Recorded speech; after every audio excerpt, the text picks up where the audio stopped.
বৈকাল বেলায় দেখো ঝড় উঠবে উঠবে করছে, কিন্তু উঠছে না, হাওয়াটা কিন্তু প্রচণ্ড দিচ্ছে। বুঝতে পারছো তো গাছগুলো কেমন নড়ছে দেখো। আর আম গাছে না আম তো ভালোই ধরেছে, আর লেবু গাছের লেবুগুলো কিন্তু এখনও টুকটাক করে পড়ে যাচ্ছে। এ দেখো এক্ষুনি একটা ঝড়ে পড়লো, এ দেখো এক্ষুনি একটা ঝড়ে পড়লো। তো হাওয়াটা খুব ভালো দিচ্ছে বলে আমি একটু বেরোলাম বাগানটার কাছে। আর আমাদের না একটা কুমড়োর শাক গাছ হয়েছে, দেখবে দেখো দেখো বাবা এটাকে আম গাছে দড়ি বেঁধে দিয়েছে। এ দেখো আম গাছে দড়ি বেঁধে দিয়েছে, আর যাতে আম গাছে উঠতে পারে। তো হবে নাকি জানি না। আবার আমি দুটো কুমড়ো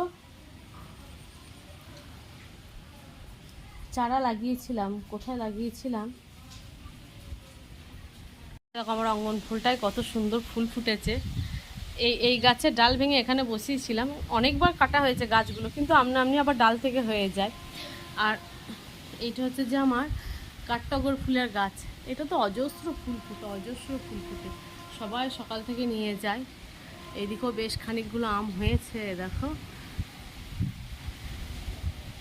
আর তুলসী গাছ, এ দেখো একটা বেল গাছ হয়েছে ছোট্ট পাড়া। আর তুলসী গাছের চারা তো আমাদের বাড়িতে অঢেল, এ দেখো অজস্র অজস্র এত তুলসী গাছ হয়, সবাই নিয়েও যায়।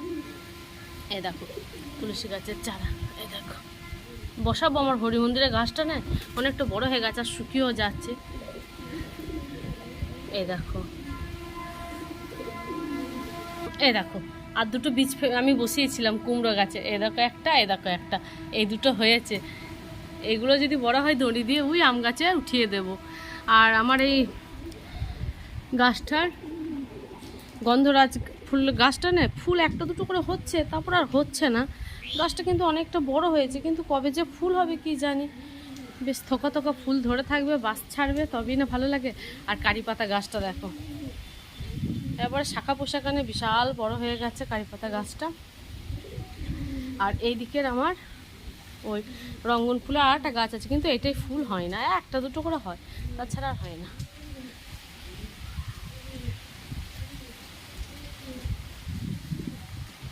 লেবু গাছটা দেখে যে এতটা নেমে গেছে না, আমাদের এখানে না খুব ডিস্টার্ব হয়। দেখো হাঁটতে চলতে গাছে একবারে মাথা ফাতা কপাল টপাল সব ছিঁড়ে যায় লেবু গাছের জন্য। তো একটা বাঁশ দিয়ে ঠেকনো দেওয়া হয়েছে দেখো, তাও লেবুর ভারে গাছ আর কি নেমে যাচ্ছে। এর মধ্যে আবার হাওয়া টাওয়া দিচ্ছে তো আরও নেমে যাচ্ছে।